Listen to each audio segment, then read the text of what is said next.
Vamos a hablar de Mateo, los que son Mateo.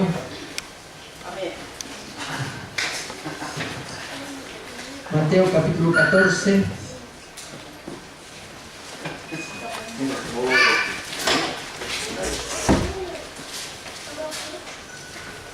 Aleluya. Hoy hay gente en estos tiempos, hay gente malvada, perversa, hermano, sin el afecto de hermandad, el afecto fraternal, sin amor. Hoy hay mucha gente así, y nosotros vivimos en este tiempo, y a veces vivimos rodeados de ese tipo de gente, ¿ya?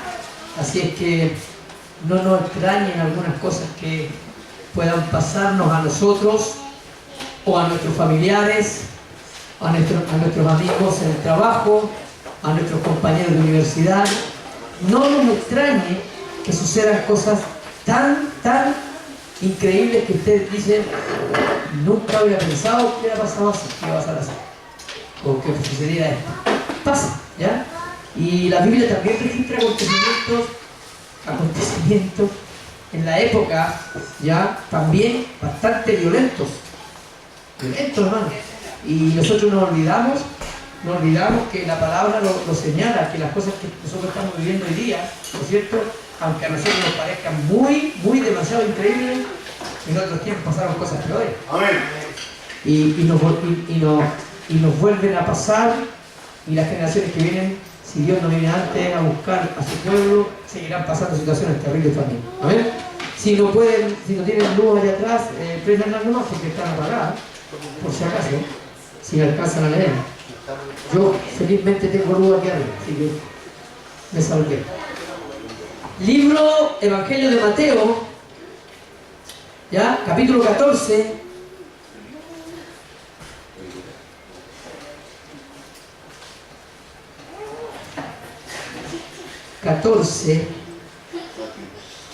Del 1 al 12, amén. Vamos a lectura ya la palabra del Señor.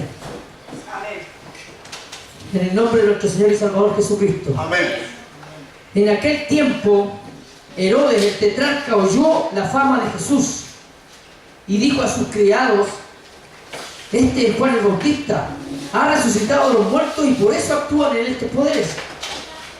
Porque Herodes había prendido a Juan y le había encadenado y metido en la cárcel por causa de Herodías, mujer de Felipe su hermano. Porque Juan le decía: no te es lícito tenerla. Y Herodes quería matarlo, pero temía al pueblo porque tenían a Juan por profeta. Y cuando se celebraba el cumpleaños de Herodes, la hija de Herodías, danzó en medio y agradó a Herodes, por lo cual éste le prometió con juramento darle todo lo que pidiese. Ella, instruida primero por su madre, dijo: dame aquí en un plato la cabeza de Juan el Bautista.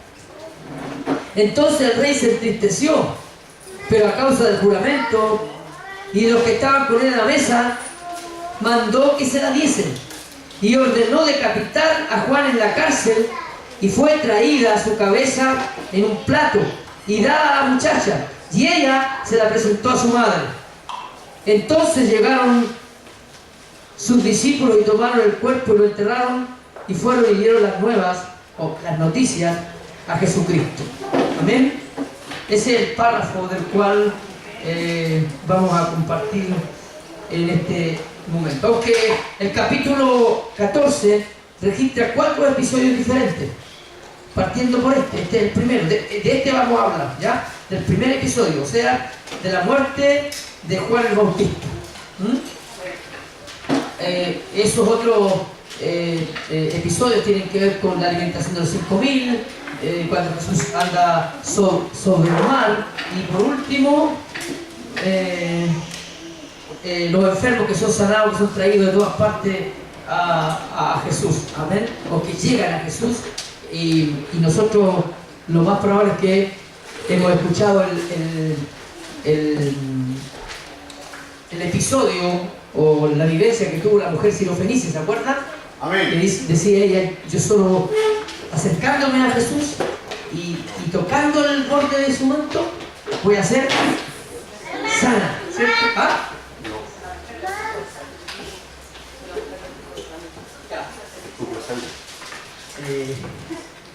Perdón, déjeme... sí, estoy bien, por la mujer sin ofensa. Sí, y la mujer, en algunos evangelios le habla de la mujer sirofenicia y en otros habla de la mujer del flujo de sangre, que es prácticamente la misma situación. Pero dije yo, al igual que eso, nosotros teníamos pensado que ella nos había tocado el manto de Jesús, y en otro episodio del Evangelio de Mateo, dice que todos los enfermos que siguieron a Jesús al lago de Genesaret, dice que ellos querían también tocar solo el manto, el borde, el vestido de Jesucristo, y eran sanos. Tocaban el borde y todos eran sanos. Y le rogaban que dejase tocar solamente el borde de su manto, y todos los que lo tocaron quedaron sanos. ¿Ves? Ahí en los enfermos de Genesaret, porque Jesús se apartó de ellos. Ese es el último episodio que se vive en el capítulo 14. Ya. Pero aquí nos referiremos entonces a la prisión y muerte de Juan el Bautista, y dentro de este episodio acontecido, lo primero que veremos en la historia es la historia del martirio de Juan el Bautista. ¿Qué pasa con todo esto? ¿Cómo sucede? ¿Por qué sucede? ¿No es cierto? ¿Cómo lo podemos traer a nuestra época? ¿De qué forma lo relacionamos? Ahora lo vamos a ver en este momento. ¿Amén? Permiso, no, estoy al revés. Ahí. Ya. Bien. La razón por la que se refiere aquí este episodio, nosotros podemos suponer por la lectura bíblica del primer versículo. Dice: en aquel tiempo el tetrarca Herodes, ¿no es cierto?, oyó la fama de Jesús. Con la muerte de Juan el Bautista, o con la decapitación de Juan el Bautista, comienza el año de popularidad, ¿ya?, de Jesucristo, ¿ya? El año en que sus obras, sus milagros son contados por la gente, aunque Jesús en la mayoría de las oportunidades le hablaba a los que eran beneficiarios de la sanidad o del milagro. Les decía: váyanse callados, no se lo cuenten a nadie. Pero ¿qué haría usted, hermano, si usted hubiese sido uno de los beneficiarios de los milagros de Jesús? Estando usted ciego y en algún momento que el Señor lo toque y reciba la vista, ¿se la haría callado? No. No fe. Lo cuenta a los cuatro vientos. ¿Qué hubiera hecho un paralítico, no es cierto, en este tiempo? Que hay un paralítico toda su vida en una silla de ruedas, y que de repente pase el maestro con puro tocar el borde, se ponga en pie y empieza a caminar? ¿Qué va a hacer? Después que el Señor le dice: mira, no te quédate callado, no se lo cuentes a nadie, por favor. ¿Qué hubiera hecho? Va y se lo cuenta a todos. Ese era nuestro maestro, el que quería pasar desapercibido, el que no quería tener fama. Pero la gente era la que contaba las obras que el Señor hacía, y la fama, dice, comenzó a expandirse por toda la región de Jerusalén y sus alrededores. Todo el territorio sabía que había un hombre que se hacía llamar Jesús, que decía que era el Hijo de Dios, y que tras sus oraciones la gente recibía muchos milagros y sanidades.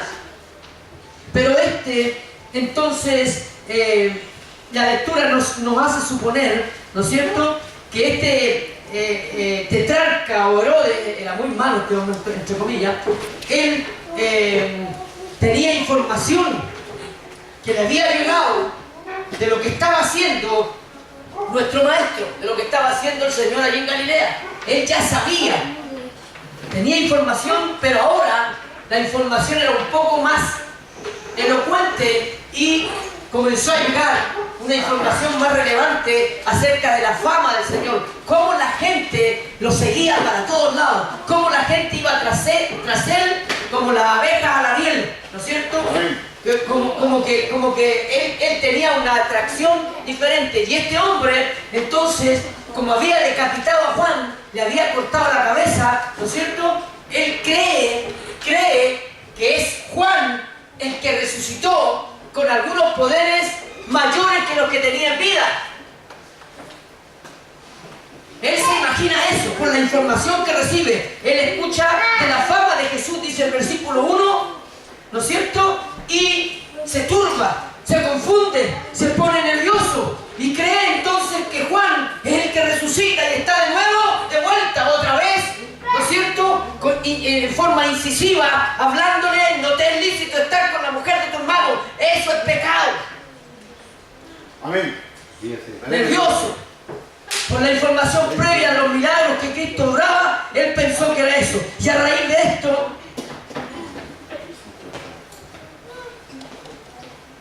él oyó la fama de Jesús, que Jesús está teniendo. Pero qué curiosidad, hermano. El Mesías, la palabra Mesías significa ungido, el Cristo significa ungido, significa Mesías, o Jesús, como quiera llamarlo usted, que tiene que ver con la salvación, comienza a ser famoso en la corte de Herodes sin querer, sin haber tenido planificado ninguna cosa. Llegan las noticias de la fama de Jesús, de lo que está haciendo él en Galilea y en toda la provincia. Llega especialmente allí a la corte, justo en el momento que Juan el Bautista es decapitado. Y qué curiosidad también. Mientras se estaba hablando de los fariseos y los saduceos y todos los escribas hablaban y decían, pero este no es el hijo del carpintero, no están ahí afuera sus hermanos y su hermana y su madre, ¿qué tiene este? O sea, era desestimado por su propia gente, por los mismos paisanos, por los otros israelitas. ¿Y de dónde? ¿De dónde salió este? Este es un aparecido. Pero Jesús no vino a buscar fama. Él no vino a buscar el reconocimiento de las personas. Él nunca tuvo la intención de que las obras que él estaba haciendo por intermedio de Dios llegaran a oídos del tetrarca. Él no tuvo nunca esa intención, su plan era otro. La Biblia dice que el mensaje de Jesús era el mismo que tenía Juan. Juan decía, arrepiéntanse porque el reino de los cielos se ha acercado. Jesús vino con el mismo mensaje. Amén. Arrepentidos y convertidos porque ahora el reino de los cielos ya está aquí. Amén. Entonces la fama le importaba muy poco al Señor, cosa que hoy muchos predicadores, muchos hombres de Dios no lo ven de esa manera. Sí, Señor. Ojalá pudiera llegar luego a que me llamaran apóstol, ojalá que me llamaran luego el obispo, ojalá que me pusieran luego una jineta especial. Esa es la idea de los predicadores en este tiempo. Pero ¿qué sacamos? ¿Qué sacamos con tener título tras título? Igual que aquellos que son que estudian en la milicia, los estudiantes, los cadetes, los de la armada, hermano, con sus obras de valentía, con sus comportamientos, de pronto tienen el pecho lleno de medallas, porque eso indica que ese es un hombre que ha trabajado, que está dispuesto a dar la vida por lo que está haciendo. Pero Jesús no quería medallas, Jesús no quería fama, nunca la buscó, la gente se la dio. O sea, no lo pidió, lo ganó por lo que él hacía, callado, sin decirle nada a nadie. Jesús comienza a ser famoso en la corte de Herodes justo cuando sus paisanos le despreciaban por su modesto origen. Es el hijo del carpintero. No tenía estudios, no había estudiado en ninguna parte, era un don nadie, no tenía profesión. Era el hijo del carpintero y probablemente como hijo del carpintero iba a ser carpintero. No llegaba más, no iba a tener un título, no era hijo de rey, no tenía sangre azul, no importa, pero esa sangre que corría por dentro era la que iba a salvar a todo el mundo. Esa sangre que tenía en su cuerpo un día iba a ser derramada para darnos libertad a nosotros. Gracias, Señor. Sí, Señor Santo. Por habernos dado la oportunidad de ser santos. Sobre ese regalo inmerecido, Señor. Era de oscura condición. Su parentela no tenía renombre, no tenía un nombre Larraín, ni Larraechea, ni Saldívar. No era, ¿cómo lo llaman? ¿Cuántos son? Estos tienen alta plata. Los Jurasi, no tenía un apellido Jurasi. Era tal vez un Pérez. No tenía un apellido de renombre. Era un desconocido total. Pero así es el Evangelio, hermanos, como el mar. El Evangelio es como el mar. Por una orilla gana y en la otra orilla pierde. Jesús estaba recibiendo el reconocimiento sin pedirlo de la gente, y eso estaba haciendo que la gente creyera y viniera al Señor. Pero por otro lado perdía porque la gente le daba poco crédito. No era un hombre, no era un profeta de renombre, no. Pero poco a poco la gente fue diciendo: ¿y quién es este que aún el viento le obedece? Amén. ¿Quién es este que resucita a los muertos? ¿Quién es este que hace tantas obras? ¿No será un profeta? Y la gente lo comenzó a reconocer como realmente Jesús era el Hijo de Dios. Sí, los discípulos suyos hasta el último momento, ahí en el último episodio del capítulo 14, cuando él va en algún momento allá al lago de Jerusalén, dice: vayan, yo voy al tiro, y él se aparece caminando sobre las aguas. Y cuando Jesús trae a Pedro, y luego al final le dice: Pedro, ahora sí que creemos que tú eres el Hijo de Dios. No fue por hablar bonito, hermano. Fue por la obra que estaba haciendo aquí en este mundo. Y eso la gente lo comenzó a reconocer. Lo más probable es que Herodes tuviese información muy vaga de Cristo con respecto a su genealogía o de dónde venía, quién eran sus padres, no habiendo oído de él hasta ese instante, que estaba haciendo una obra que otros no hacían, que estaban los sordos escuchando, que los ciegos estaban viendo, que los paralíticos se levantaban. Pero lo que oyó fue la fama de Cristo, no la fama a él. La gente no nombraba a Herodes, la gente no preguntaba por Herodes, la gente quería saber de Cristo. Y eso molesta a veces a las personas que están en la alta alcurnia, aquellos que son gente de élite. Molesta que no lo reconozcan. O no se ha dado cuenta a veces cuando usted va a una convención y saluda a un hermano: perdón, pastor. Si usted saluda, hola pastor, ¿cómo está? Discúlpeme, obvio. Y por último, algunos: oye, tiene cuidado, que ahora ya no es pastor, es apóstol. Pero usted saluda como un hermano cualquiera, él inmediatamente va a sacar el orgullo. Soy apóstol ahora, hermano. Hace un mes que mujer. Así es la gente de este tiempo. Oiga, yo soy el que predica, yo soy... No, hermano, no tenemos que andar buscando eso. Herodes se alteró, se enojó porque la fama no era para él, porque la gente no hablaba de él, porque la gente hablaba de Cristo, y eso era como meterle el dedo en la llaga. Le dolió, no en su cuerpo, en el orgullo. Amén. Porque la gente es orgullosa, nosotros somos orgullosos, y cuando no nos ponen en el lugar que queremos estar, no nos ponen en el lugar que nosotros deseamos estar, entonces inmediatamente nos aflora el orgullo, el ego personal. Perdón. Y sacamos a la luz lo que nunca debiéramos sacar, sino ser reconocidos por Dios primero. Así es, Señor. Amén. Aleluya. Oyó la fama de él, de Cristo, no la fama que el pueblo tenía por Herodes mismo.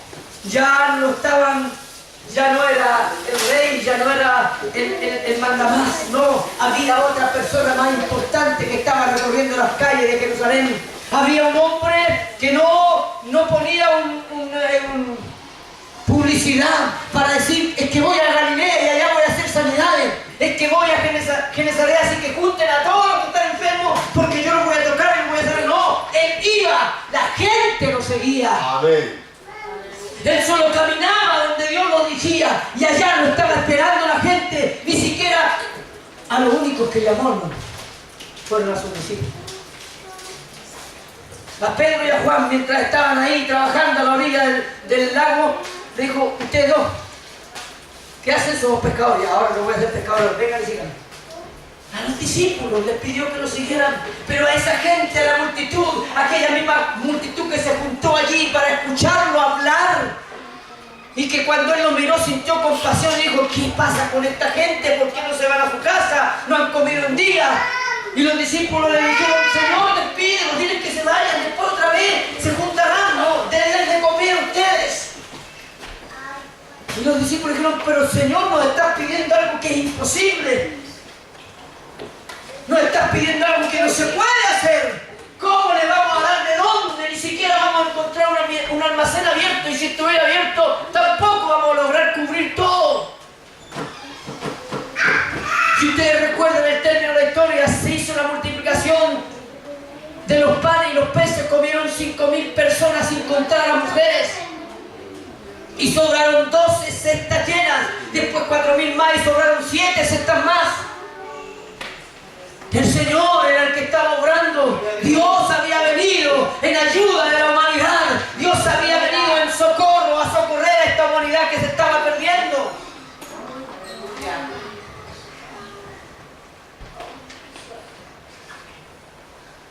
Qué desgracia más grande para aquellos que están en las altas esferas, en la alcurnia, los magnates de este mundo que se encuentran privados de la maravillosa oportunidad que Dios nos ha dado a nosotros los humildes. Amén. Para oír las cosas más importantes. Gracias, Señor. Mira el libro de Corintios, hermano.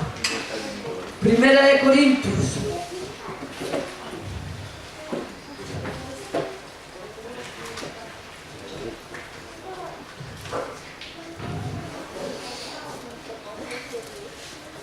Cosas que dice la palabra del Señor, dice, mas hablamos sabiduría de Dios en misterio, la sabiduría oculta, la cual Dios predestinó antes de los siglos para nuestra gloria, la que ninguno de los príncipes, magnates, reconocidos de este mundo, de este siglo, conoció jamás, porque si la hubieran conocido, nunca habían crucificado al Señor de la gloria. Amén. Se la escondió, nos dio el privilegio a nosotros. Esos hombres no van a escuchar nunca las maravillas de Dios porque su corazón está en su riqueza. Que Dios nos ha hecho ver a nosotros y oír todas las cosas grandes que Dios tiene para los humildes de corazón. A ellos se los privó. Lo que Herodes escuchó acerca de Cristo señala a sus servidores que es Juan el que ha resucitado, pero nosotros tenemos claro que no era Juan. Y la Escritura nos confirma esto que creemos. En el libro de Juan, capítulo 10, 41, cuando los discípulos le preguntaron, ¿eres tú el Cristo?, le dijeron a Juan. Juan dijo, no, yo no soy el Cristo, pero hay una confirmación mayor. Hay una confirmación mayor en el libro de Juan, capítulo 10, versículo 41, dice, Juan nunca hizo señales, él no hizo ningún milagro. Juan no hizo milagro, hermano. Juan vino a predicar arrepentimiento, Juan vino a bautizar, pero Juan no hizo ninguna obra de las que hizo Cristo. Entonces cuando Herodes dice, ¿es Juan el que ha resucitado?, la Biblia a mí me dice que no era Juan, era Cristo, el Hijo de Dios, el Salvador del mundo. Y lo confirma el libro de Juan 10:41. Allí está claro que Juan no hizo ninguna señal, pero Herodes, en su errónea deducción, cree que Juan, el que ha resucitado, investido de un poder mayor que el que poseía cuando tenía vida. Pero observemos lo que pasa aquí con Herodes. Primero, qué gran decepción tuvo al darse cuenta que no había obtenido lo pretendido al mandar a matar a Juan. Aquí dijo Herodes, voy a matar a Juan y se me acabó todo el problema, porque Juan aún desde la cárcel le gritaba, adúltero, vives con la esposa de tu hermano, devuélvela, eso es pecado. Amén. Y eso, hermano, le daba todos los días en su conciencia, y cuando no lo escuchaba, aún lo escuchaba solo. Las palabras de Juan eran una ¿cómo se llama?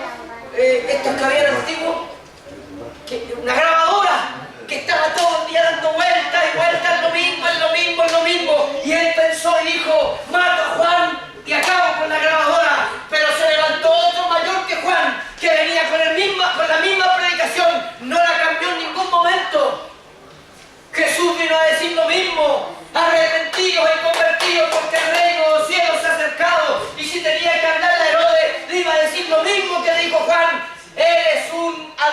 eres un pecador porque vives con la mujer de tu hermano, devuélvela. Sí, Señor. Él pensó que hasta ahí nomás había llegado y se le habían acabado sus problemas, pero no.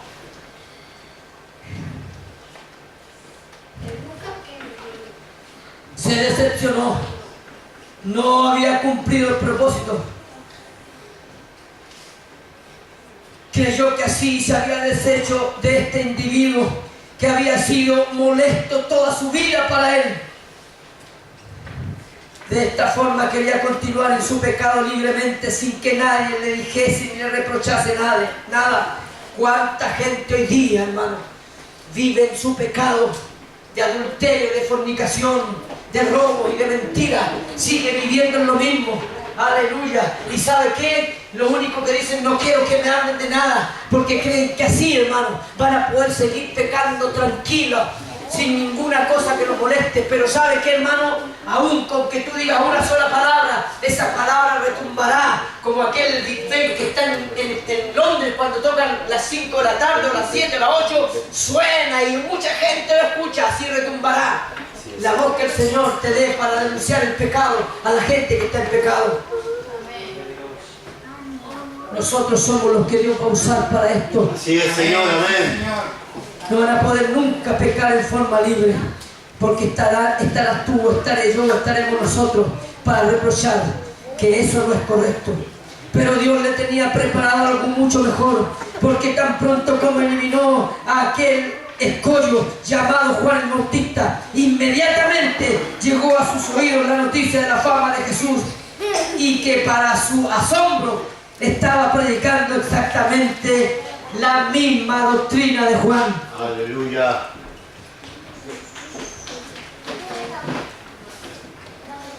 O sea, el mismo mensaje.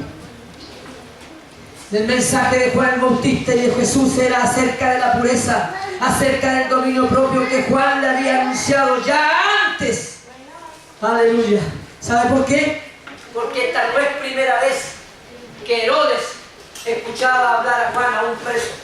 En el libro de los Hechos, en el capítulo 24, versículo 35, señala que este Herodes en algún momento escuchó a Jesús tranquilamente, le ponía atención. Mire, escúcheme. Vamos allí. Libro de los Hechos 24. Eso lo estudiamos, ¿se acuerdan?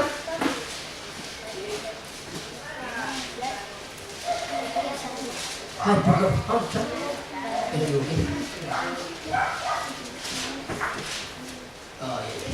me confundí, pero un poquito.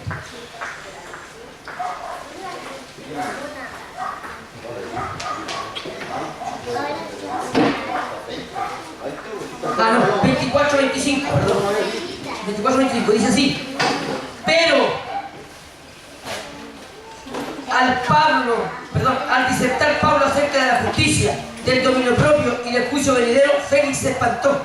Este mensaje, hermano, fue siempre el mismo, de Pablo, de Juan, de Jesús, de todos los que van a predicar a la salvación. Siempre será el mismo mensaje. No podemos cambiarlo, porque es Dios el que lo ha mandado a hacer de esa manera. Sí, Señor. Juan ya había anunciado a este, ¿cómo se llama? Herodes, de su mensaje. Él lo había escuchado, créame. Esto, hermanos, muchos de aquellos fieles, hijos de Dios, como usted, como yo, que anuncian el Evangelio, pueden ser silenciados, encarcelados, exiliados, y han sido hasta ejecutados. Pero la palabra de Dios que llevan en sus corazones no podrá ser nunca jamás silenciada, Amén. tampoco encarcelada, aunque quieran exiliarla y por último ejecutarla haciéndola desaparecer como en algún tiempo atrás quisieron. Nunca podrá ser, porque al igual que el ave fénix, ¿usted ha escuchado esa historia del ave fénix? Amén. Dios, el Todopoderoso que a nosotros nos guía, siempre levantará a otros hombres y mujeres. Amén. Fieles, aún de las cenizas de aquellos que han sido muertos en combate, de aquellos que han caído. Tú podrás levantar Amén. Sí, Señor. Aleluya. Aunque quieran silenciarnos, Dios no lo permitirá. Él quedó atemorizado con el remordimiento de su propia conciencia. Aleluya. Libro de Marcos, Evangelio de Marcos.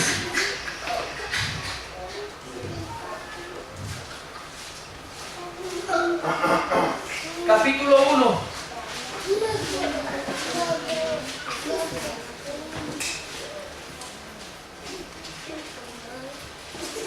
Perdón, 6. 6.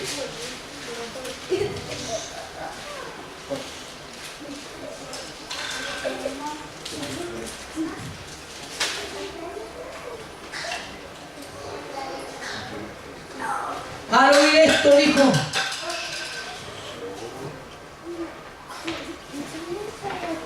este es Juan, el que yo decapité, que ha resucitado a los muertos. ¿Cómo le debe haber dado vuelta en la conciencia, en su mente, el haber matado a Juan de esa manera? El haberle quitado la vida cortando la cabeza simplemente para darle gusto a una mujer. ¿Cómo tiene que haberle remordido? ¿Cómo tiene que haberle dolido? Y machacado ahí dentro por haberle hecho caso a esa que ni siquiera era su esposa. Haber matado a un hombre fiel a Dios.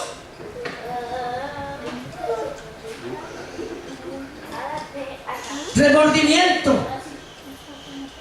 A pesar de todo lo que pasaba en el pecado lo endureció aún más. A pesar de todo lo que estaba viviendo, podría haberse arrepentido, porque aunque estaba sintiendo verdaderas punzadas en su conciencia, no eran suficientes para que se arrepintiera de haber ordenado que lo decapitaran. La Biblia señala, hermano, que aún hasta los demonios creen y tiemblan. Amén, Señor. Él podría haber creído y haber temblado ante eso, pero una cosa es creer y temblar, y otra muy diferente es convertirse al Señor. Los demonios creen y tiemblan. Aleluya. Pero nunca se van a arrepentir. Solo temblarán y creerán, pero no van a nunca arrepentirse de lo que están haciendo. Segundo, lo segundo tiene que ver con el encarcelamiento y ejecución de Juan. Y pienso con esto que si así fue el trato para el precursor de Cristo, para aquel que, dice la Escritura, allanó el camino del Señor, para aquel que preparó, aquel que pavimentó de alguna manera el camino para que viniera Cristo. No esperemos que el trato para con nosotros o con algunos de nosotros sea diferente. No piense usted que lo van a tratar o a recibir de una mejor manera, con caricias o con abrazos del mundo. No va a ser de esa manera. Probablemente nos van a recibir déspotamente, inhóspitamente, desagradablemente, amén, que nos gusta, que no quiero que hablen, pero Dios nos ha mandado y nos ha dado una orden: llevar las noticias de las buenas nuevas de Cristo a la gente. Amén. Lo que podemos destacar aquí es la fidelidad que tenía Juan a Dios al reprender a Herodes sin tener temor alguno, aún desde dentro de la cárcel. ¿Usted piensa que en algún momento Juan dijo: si yo le digo algo al rey, este me va a meter preso y capaz que me mate y temo por mi vida? No, Juan, aún preso, encarcelado, no callaba su voz. Él seguía hablando y predicando lo mismo hasta que probablemente el corazón de Herodes se arrepintiera. No tuviera solamente remordimiento.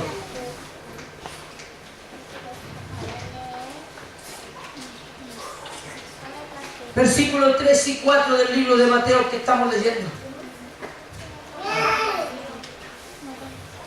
Porque Herodes había prendido a Juan y le había encadenado y metido en la cárcel por causa de una mujer de Herodías, que era la mujer de su hermano.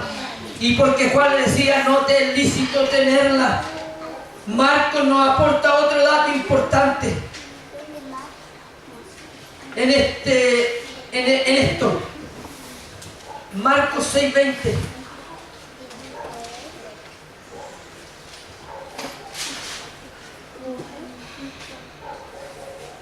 Marcos 6, 20. Aquí está lo que les decía en el anterior. Porque Herodes temía a Juan.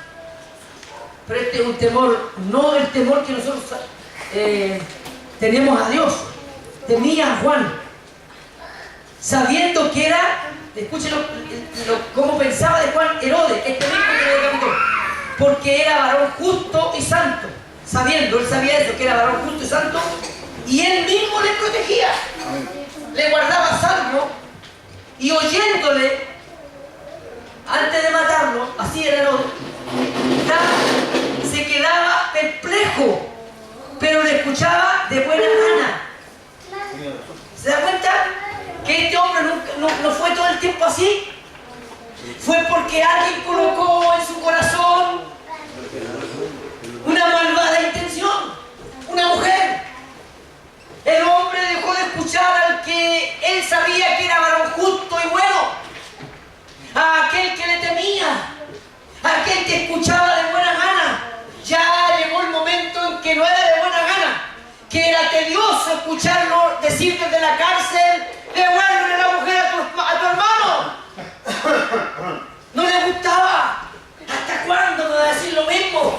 ¿Cuántas veces nosotros, frente a una palabra del Señor, porque estamos haciendo algo mal, hemos dicho de la misma manera: ya, Señor, está bueno que me lo digas, si sé que estoy mal, si sé que no estoy haciendo lo correcto, pero seguimos en la misma? Sí, el Señor, misericordia.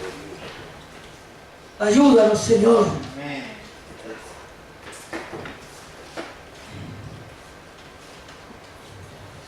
Es el dato importante que nos aporta. Yo no sabía eso, la verdad es que lo puedo haber leído, pero no había reparado en eso.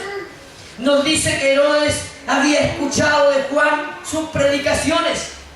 Es más, este consideraba a Juan varón santo y justo, y además temía a Juan y le guardaba a salvo. Él lo protegía, lo defendía, y atento escuchaba de buena gana su palabra.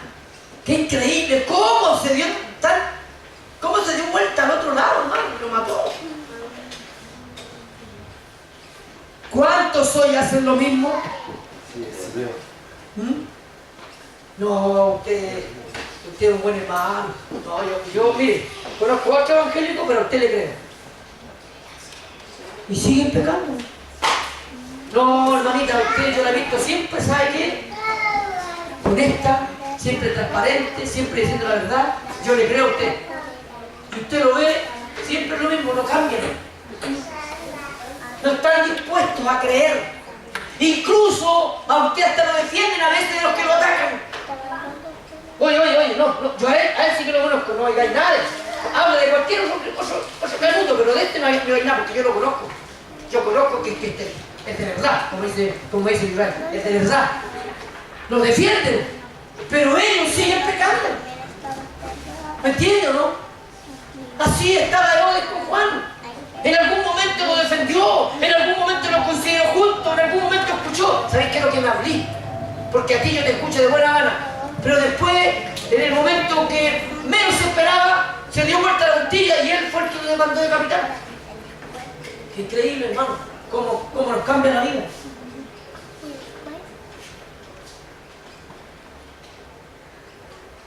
Esta era la razón por la que Juan tenía la autoridad y se atrevía a reprenderlo de esa manera. Porque en algún momento este hombre lo escuchó, porque en algún momento este hombre decía: sí, está bien lo que tú me estás diciendo.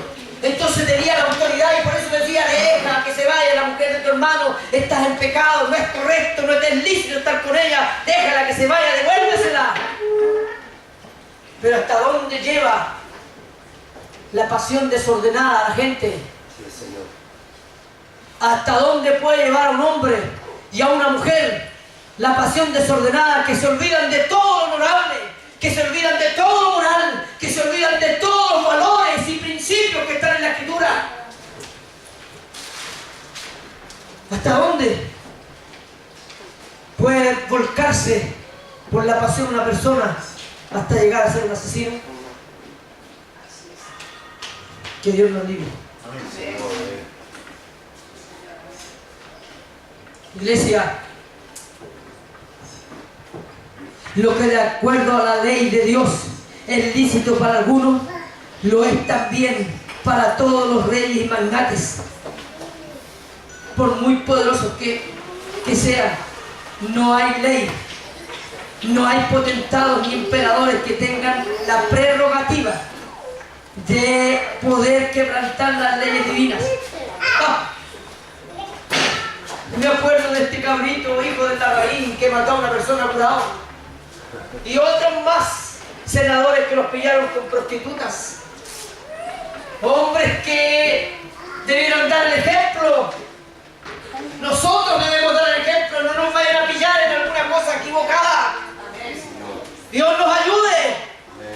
No seamos como los Larraín, no seamos como los diputados ni como los senadores. Seamos los cristianos que tenemos que ser.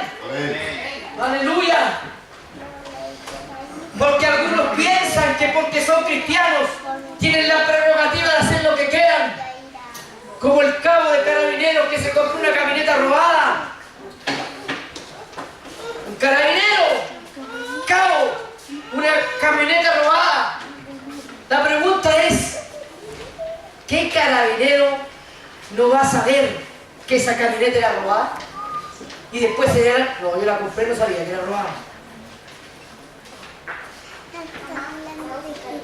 Aleluya. Todos nos vamos a regir por la misma ley de Dios. Reyes y plebeyos, magnates y pobres, humildes y orgullosos tendrán que llegar al tribunal de Cristo. Amén, sí, Señor. Nadie podrá pasar por alto. Aquí viene el magnate de las Arabia Saudita, el dueño de todo el petróleo. Dueño de petróleo, sea y todo lo que se quiera, pero tenéis que pasar por el tribunal de Cristo. Amén, amén. Podéis tener cualquier plata, hermano. La plata no es un salvoconducto. Sí, así es. Los dictadores de este mundo quebrantan, y cuando los dictadores de este mundo quebrantan las leyes, es necesario que los hijos de Dios se lo hagan saber con respeto, el respeto que se merecen, pero también con toda firmeza. ¿Cómo te vas a quedar callado, hermano, frente a alguien que está infringiendo una ley de hombres y de Dios? Oiga, usted deberá dar ejemplo, usted como presidente de la República, usted como senador, usted como diputado, usted como mi patrón, deberá dar el ejemplo. ¿Sabe por qué? Porque eso me hace verlo a usted con altura de mira, me hace verlo como un hombre honesto, como una mujer que es honesta, clara y transparente. Y si usted no lo es, ¿qué queda para los demás entonces?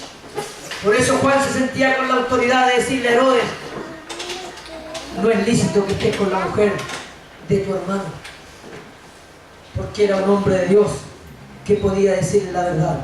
Pero la fidelidad de Juan a Dios termina por encarcelarlo. Versículo 3.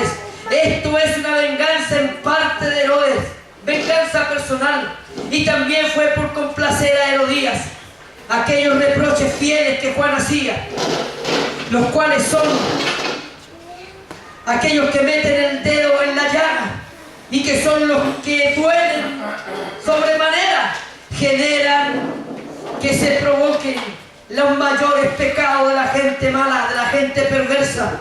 Entonces no es raro ni cosa nueva que aquellos que han sido fieles a Dios sufran por hacer el bien. ¿Qué, hermano? ¿Qué te asombra? ¿Qué te asombra que al pastor Gigi le hayan matado a su hija y la hayan degollado? ¿Qué te asombra de un hombre fiel a Dios que por años predicó la palabra, que por años se mantuvo ahí denunciando el pecado y anunciando el evangelio, que en algún momento le digan, pastor, a su hija, el esposo drogado la degolló? ¿Qué te asombra, hermano, que grandes evangelistas, sus hijos, se han suicidado? ¿Qué te asombra si a los fieles, a aquellos que son fieles a Dios, les pueden pasar las cosas más atroces? Porque detrás de todo aquello hay un propósito más grande todavía. Aleluya. Amén, amén. Sí, Señor. No esperemos recibir caricias ni abrazos. Podemos ver también lo que había frenado a Herodes en su prisa por deshacerse de Juan en el versículo 5.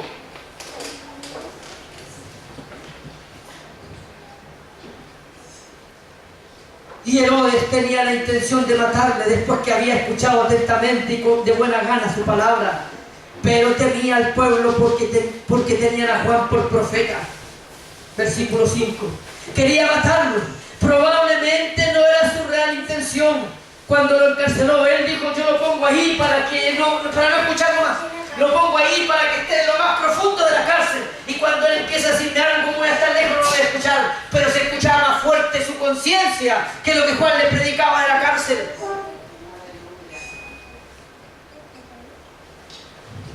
Pero como Juan no cesó en su continuo reproche, aún desde la cárcel, fue finalmente lo que provocó poco a poco. Llevó esto a Herodes a esta violenta decisión que se gestó en su perverso corazón. Hay algo que impedía su rápida decisión. Esto era que Herodes temía al pueblo. Esta palabra dice, le temía al pueblo, era miedo. Miedo, que es diferente a tener temor de Dios, que nunca lo tuvo. Temía al pueblo. ¿Sabe por qué? Porque la gente consideraba a Juan una persona no importante, pero sí creíble. No una persona de alta fama, pero sí una persona que tenía autoridad. Consideraba a Juan un hombre verdadero, consideraba a Juan un hombre recto, que decía la verdad tal como era. Y entonces él tenía miedo de lo que pudiera hacer el pueblo si él lo mataba. Pero temor a Dios nunca tuvo. Amén. Nunca tuvo temor a Dios. Solo miedo al pueblo. Porque si hubiera tenido temor a Dios, no hubiera encarcelado a Juan y le hubiese puesto devuelto la mujer a su hermano. Si hubiera tenido temor de Dios, él hubiera dicho: es verdad lo que me está diciendo Juan. Tiene razón, soy un pecador. Soy un adúltero, así que el día hace la paletita y vuelve donde mi hermano. Y se acaba mi problema. Pero él no le tenía temor a Dios, le tenía miedo solamente al pueblo. Con la mujer de su hermano. Ni tampoco temía a Juan. No, eso era una mentira. Era solo porque temía al pueblo. El temor del pueblo, temor que se hacía del miedo a perder su seguridad personal.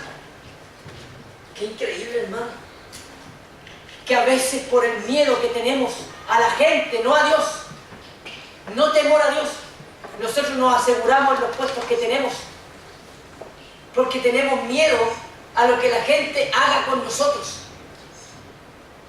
a perder nuestra posición, a perder nuestro estatus.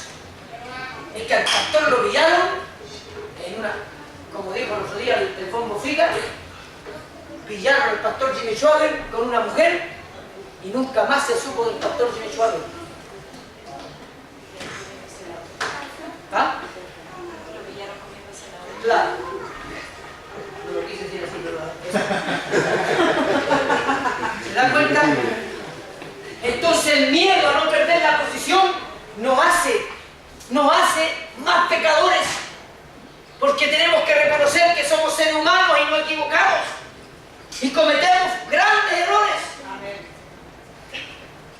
Pero si Dios es misericordioso, yo le tengo temor a Dios, voy a confesar mi pecado y la gente, aunque me apunte con el dedo, aunque me bajen de mi estatus, aunque me saquen de la posición de donde estoy, no importa, Dios me perdonará. Aleluya. Y eso es lo que más importa. Amén.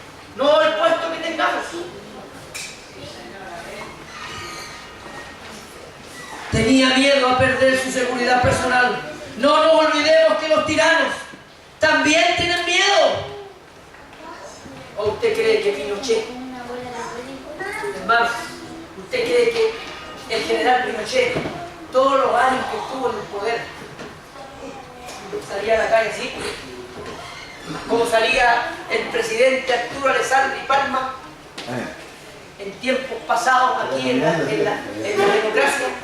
Dice que él se iba de su casa a La Moneda a pie, solamente con su perro grande que tenía, que está embalsamado ahí en el museo de la Quinta Normal. Tomaba su perro con el collar y caminaba sin ningún tipo de guardaespaldas. Se iba hasta La Moneda solo. Nadie lo cubría, nadie lo protegía. ¿Alguna vez le pasó algo? Nunca nada. nunca nada. Pero los tiranos, los mafiosos, estos que venden drogas, todos los narcotraficantes, viven pensando que en algún momento les puede llegar un balazo.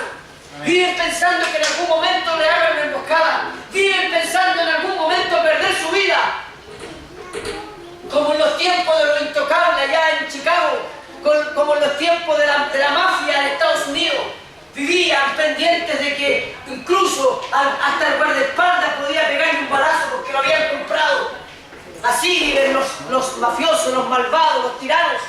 Y así vivía Herodes porque tenía una postura delante de la gente, era el tetrarca, era Herodes. Entonces a Herodes nadie le podía hacer nada, todos lo saludaban, pero él vivía con el temor que alguien le estaba cerruchando el piso, como decimos. Qué inseguridad más grande, hermano. No nos olvidemos que los tiranos también tienen sus temores. Aunque por muy altos estén colocados, los malvados nunca escapan del temor. Siempre viven con el temor en sus vidas. El temor del atentado.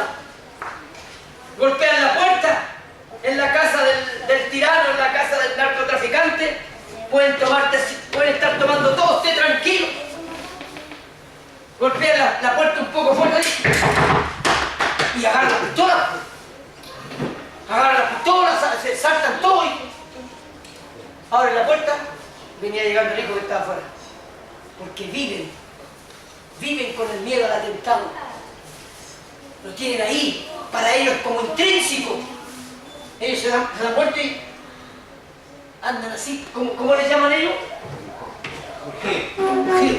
Correteado. Salen a la calle, se suben al auto, en cualquier momento les puede pasar algo. No viven seguros, así que vivieron. Aunque estén rodeados de grandes y fornidos guardaespaldas, y se trasladen en coches blindados, solo los que temen a Dios, escuche esto, solo los que temen a Dios de verdad, le pierden el temor a lo que puedan hacer los hombres. ¿Cuándo Jesucristo anduvo con guardaespaldas, hermano? Cuando Pablo tuvo guardaespaldas, lo que tenía eran amigos para ayudarlo a predicar la palabra. Nunca guardaespaldas, usted va a andar a la iglesia, está a la izquierda, así que cualquier cosa no quiero ni que me toque. Así vienen algunos hoy día. Van a predicar a una iglesia. No. Yo predico, me bajo y me voy. No hacen vida de iglesia con los hermanos. Son intocables. Se visten con los mejores trajes y los mejores zapatos. Ellos andan de corbata y de terno, pero nadie los puede tocar. Son intocables. Jesucristo era al revés, era tocable. A él todos querían acercarse para tocar el borde de su vestido, para pasar la mano por su hombro, para tocar su cabeza, su pelo. Ojalá poder besar su mejilla, tomar su mano. Y no como ahora las chiquillas que toman la mano del cantante Ricky Martin, que es medio y no se lavan nunca más la mano. O el hombre de 2 metros aquí, ¡ay! Ricky Martin! Y ahí se pone la mano. A Jesús todos lo querían tocar, a Jesús todos lo querían ver, a Jesús todos lo querían escuchar. Pero no para irse a la casa con el cassette y escucharlo todos los días porque me lo predicó Jesús, no. Querían escuchar sus enseñanzas para ponerla en práctica. Sus enseñanzas para ponerla en obra. Querían tocar al Señor porque de Él salía virtud. Querían tomar su mano porque sabían que tocándolo a Él iban a ser sanos y después venía la salvación. Algo mucho más importante que eso.